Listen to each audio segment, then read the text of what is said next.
Hi guys, आज हम पढ़ेंगे प्रोबेबिलिटी सैम्पलिंग के बारे में, जिसको रैंडम सैम्पलिंग भी कहते हैं। 5 टाइप्स की होती हैं। बट इसको समझने से पहले आपको पता होना चाहिए कि पॉपुलेशन, यूनिवर्स और सैम्पल ये क्या होता है। तो सबसे पहले हम बात करेंगे यूनिवर्स के बारे में। फॉर एग्जांपल, मुझे स्टडी करनी है college teachers in India. College teachers in India, इन लोगों पे रिसर्च करनी है। तो जितनी भी यूनिट्स होंगे, जितने भी टीचर्स होंगे इंडिया में, जहां से मैं अपनी इंक्वायरी कर सकती हूँ, जहां से मैं अपनी इन्वेस्टिगेशन कर सकती हूँ, रिसर्च कर सकती हूँ, वो हो गया यूनिवर्स। ठीक है। कॉलेज टीचर्स इन इंडिया क्या हो गया मेरा? यूनिवर्स।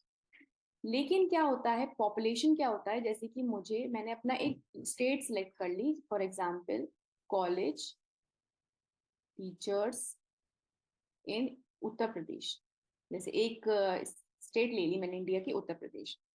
तो जितने भी कॉलेज टीचर्स हैं उत्तर प्रदेश के, उन पे जब मैं स्टडी कर सकती हूँ, उसे मैं कहूंगी पॉपुलेशन। तो जो आपका इंडिया में जितने भी कॉलेज टीचर्स हैं, वो आपकी फील्ड ऑफ इंक्वायरी है, आप उन पे जाके रिसर्च कर सकते हो। लेकिन हम क्या करते हैं, जो डिजायरेबल इंफॉर्मेशन है, क्योंकि हम पूरे यूनिवर्स को स्टडी नहीं कर सकते हैं, इसलिए हम क्या करते हैं, अपना एक जो इन्फॉर्मेशन जहां से हमें मिल सकती है, डिजायरेबल है, वो एरिया हम चूज कर लेते हैं, उसे हम कहते हैं पॉपुलेशन। अब ये बात आती है कि भाई उत्तर प्रदेश में तो 64 सिटीज हैं। तो इतनी सिटीज कौन कवर करेगा? ये तो सेंसस करता है। सेंसस क्या करता है, जैसे पॉपुलेशन उसको निकालनी है पूरे इंडिया की, तो वो घर जा जाके एक एक इंसान से उसके बारे में पूछता है। ठीक है, तो वो होता है सेंसस। तो सेंसस क्या हो गया, वहां से आप पूरा पूरा डेटा निकाल सकते हो। बट उत्तर प्रदेश में तो क्या है, उत्तर प्रदेश में तो 64 सिटीज है। आप कोई रिसर्चर्स 64 सिटीज में कितने सारे कॉलेजेस होंगे, उसमें कितने सारे टीचर्स होंगे, उसकी रिसर्च नहीं कर सकता। तो ये क्या होती है, ये चीजें होती है जो कि इम्पॉसिबल होती है। तो उस टाइम पे वो क्या करेगा, सैंपल निकालेगा। अब वो सैंपल कैसे निकाल सकता है? उन 64 सिटीज में वो क्या कर सकता है, या तो बहुत बड़ी बड़ी सिटीज सिलेक्ट कर सकता है, जैसे कि वो लखनऊ ले सकता है, 5 सिटीज ले सकता है, कानपुर ले सकता है, नोएडा ले सकता है, आगरा ले सकता है, बनारस ले सकता है। तो ये सब बड़ी बड़ी जगहें हैं, वो यहाँ पे ले सकता है। या जहाँ पे बहुत बड़े बड़े कॉलेजेस बने हुए हैं, वो सिटीज वो उत्तर प्रदेश की ले सकता है, वहां से कॉलेज टीचर्स पे रिसर्च कर सकता है। तो या तो वो क्या करेगा, 64 सिटीज में से कोई भी सिटी 5 उठा लेगा। तो उसको हम क्या कहेंगे, रैंडम। मतलब उसने कोई भी क्राइटेरिया यूज नहीं किया कि वो बड़ी सिटी है या छोटी सिटी है, यहाँ पे ज्यादा कॉलेज के टीचर्स हैं या ज्यादा बड़े बड़े इंस्टीट्यूशंस हैं, वो सब उसने नहीं देखा। उसने 64 सिटीज की लिस्ट निकाली, उसमें से 5 उठा ली। वो हो गया रैंडम। जहां वो दिमाग लगाने लगता है कि नहीं यार, मैं तो फॉर एग्जाम्पल रिसर्चर मैं हूं, मैं आगरा में रहती हूँ, तो मैं आगरा के आसपास की 5 सिटीज ले लूंगी अपनी सहूलियत से। तो यहाँ मैं क्या कर रही हूँ, अपनी कन्वीनियंस पे ले रही हूँ, या मैं 5 ऐसी सिटीज ले रही हूँ जो कि टॉप सिटीज हैं, जैसे कि ये लखनऊ, कानपुर, नोएडा, आगरा, बनारस। तो यहाँ पे मैं क्या कर रही हूँ, अपनी सहूलियत से ले रही हूँ, अपनी कन्वीनियंस से ले रही हूँ, तो वो क्या होगी, नॉन रैंडम। तो आपको ये ध्यान रखना है हमेशा कि जैसे 64 सिटीज हैं, अगर वो कोई भी 5 सिटीज उठा रहा है रैंडमली, उसे कहते हैं रैंडम सैम्पलिंग। और अगर वो कोई भी 5 सिटीज उठा रहा है अपनी कन्वीनियंस, अपनी सहूलियत के हिसाब से, तो उसे कहते हैं नॉन रैंडम सैम्पलिंग। अब आपको सैम्पलिंग के बारे में ज्यादा अच्छे से समझ में आएगा। तो अब हम करते हैं टाइप्स ऑफ सैम्पलिंग। सबसे पहली जो आपकी सैम्पलिंग है, वो है रैंडम सैम्पलिंग। यहाँ पे क्या होता है, यहाँ पे कोई रूल नहीं होता, कुछ भी नहीं होता। ये आपकी रिसर्चर हो आप, आपकी चॉइस पे है कि आप कोई सा भी बंदा उठा लो। तो यहाँ क्या होता है कि each and every unit of the population has an equal chance of getting selected। यहाँ कोई भेदभाव नहीं है। मैं चाहूँ तो ये वाला उठा लूं, ये वाला पर्सन उठा लूं, ये वाला पर्सन उठा लूं, ये वाला पर्सन ले लूं, चाहे तो मैं ये वाला पर्सन उठा लूं। तो यहाँ पे नो सीक्वेंस, रैंडमली आप चूज करते हो। उसका एग्जाम्पल क्या है, जैसे मेरे पास 10 बॉल हैं, 1 2 3 4 ऐसे करके मेरे पास 10 बॉल्स हैं। मैं कोई भी रैंडमली बॉल 5 उठा सकती हूँ, चाहे वो सेकंड नंबर की बॉल उठाऊं, या 7th नंबर की, 5th नंबर की, 1st नंबर की, या 10th नंबर की। तो जब मैं रैंडमली उठाती हूँ बिना किसी लॉजिक के या बिना किसी रूल के, उसे हम कहते हैं सिंपल रैंडम सैम्पलिंग। तो ये हो गई आपकी फर्स्ट टाइप ऑफ सैम्पलिंग। ठीक है। नेक्स्ट होती है सिस्टमैटिक सैम्पलिंग।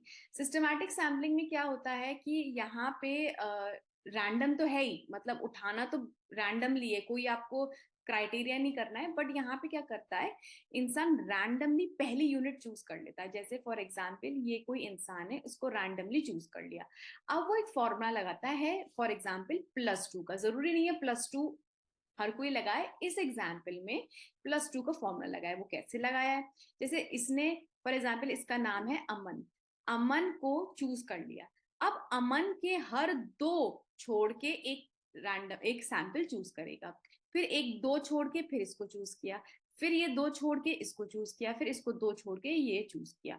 तो पहले तो उसने क्या किया, रैंडमली अमन को चूज कर लिया बिना किसी क्राइटेरिया के, बस इसे उठा लिया कि भैया तुम उठो। फिर उसने कहा कि अमन के 2 के बाद सिलेक्ट करना है, फिर जैसे ये वाला बंदा सिलेक्ट हो गया, इसका नाम है राजेश, राजेश के 2 बंदों के बाद फिर सिलेक्ट करना है, ये हो गया फॉर एग्जाम्पल इसका नाम हो गया आयुष।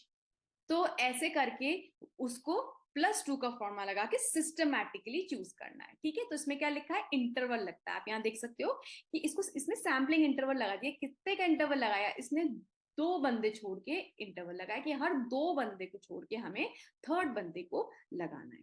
तो ये कौन सी सैम्पलिंग हो गई, ये हो गई आपकी सिस्टमैटिक सैम्पलिंग। नेक्स्ट है हमारी stratified random sampling. Stratified random sampling में क्या होता है, हमें स्ट्रैटास बनाने होते हैं। स्ट्रैटा क्या होते हैं, ग्रुप्स।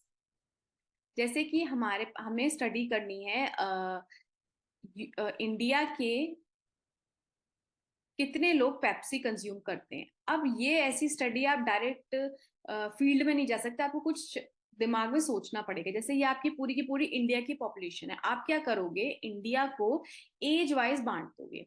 जैसे आप यहाँ से एक स्ट्रैटा बनाओगे, जैसे ये पूरा स्ट्रैटा है, एक ग्रुप है, ये है 10 साल से कम का। ठीक है, यहाँ पे 10 साल से छोटे बच्चे हैं, वो आपने पहला स्ट्रैटा बना लिया। ठीक है, दूसरा स्ट्रैटा जो आपने बनाया वो बनाया 11 से 30 साल का। ठीक है, फिर तीसरा स्ट्रैटा बनाया आपने 31 से 50 का, और अबव 50 साल फोर्थ स्ट्रैटा हो गया। तो आपके पास क्या हो गया, 4 ग्रुप्स। अब आपने जब पॉपुलेशन से अपना स्ट्रैटा उठा लिया, उस स्ट्रैटा से आप फिर रैंडमली सिलेक्ट करोगे। जैसे आप मैंने ये वाला पूरा एक स्ट्रैटा उठाया, और यहाँ से जैसे सिंपल रैंडम में हम अपने कोई भी स्ट्रैटा कोई भी रैंडमली अपना सैंपल चूज करते थे, वो वहां से हम चूज कर लेंगे। जैसे इसको उठा लिया, इसको उठा लिया, इसको भी उठा सकते, क्योंकि रैंडमली चूज करना है। चूज कितने करने हैं, हर में 4-4। तो आपने रैंडमली उठाया और यहाँ से आपके 4-4 आ गए। तो पहले आपको क्या चीज याद रखनी है, पहले आपको स्ट्रैटा बनाना है, और स्ट्रैटास के बाद आपको रैंडमली सेलेक्ट करना है। तो ये चीज आपको इसमें ध्यान रखनी है, क्योंकि ये रैंडम सैम्पलिंग है। ठीक है, तो ये हो गई आपकी stratified random sampling. Next sampling है हमारी क्लस्टर सैम्पलिंग। क्लस्टर सैम्पलिंग में क्या होता है कि हमें जब अपना सैंपल चूज करना होता है, उससे पहले हमें क्लस्टर बनाना पड़ता है। अब देखिए, जैसे हम लार्ज पॉपुलेशन की बात कर रहे हैं, वही एग्जाम्पल लेते हैं उत्तर प्रदेश का।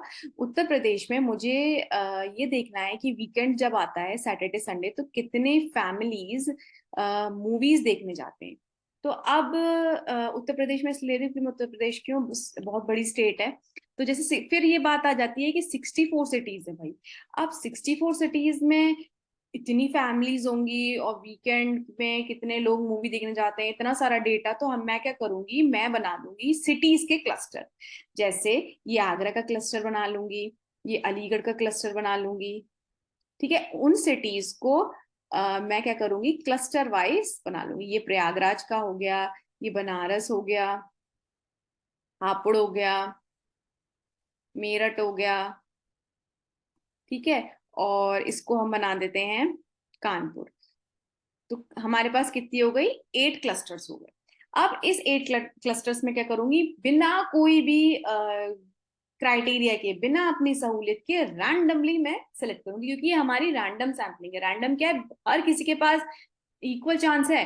अलीगढ़ भी सिलेक्ट हो सकता है, प्रयागराज भी हो सकता है, बनारस भी हो सकता है। तो मैंने फटाफट से बिना किसी बिना किसी क्राइटेरिया के 4 इसमें से चूज कर लिए क्लस्टर। यहाँ किस किस का किया, आगरा का कर लिया, अलीगढ़ का कर लिया, मेरठ का कर लिया, और बनारस का कर लिया। 4 क्लस्टर चूज कर लिए।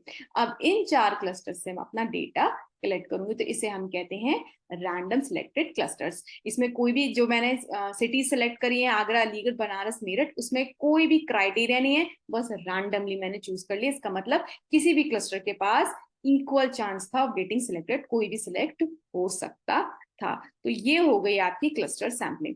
अब क्लस्टर के ऊपर भी एक तरीके की सैम्पलिंग आती है जो कि होती है multi stage sampling. Multi stage sampling cluster sampling ही यूज करती है। इसमें जैसे क्या होता है कि जैसे वहां में हमने क्लस्टर बनाए थे, और आगरा का, और अलीगढ़ का, मेरठ का, कान और बनारस का, ये चार हमने क्लस्टर्स सिलेक्ट कर लिए थे।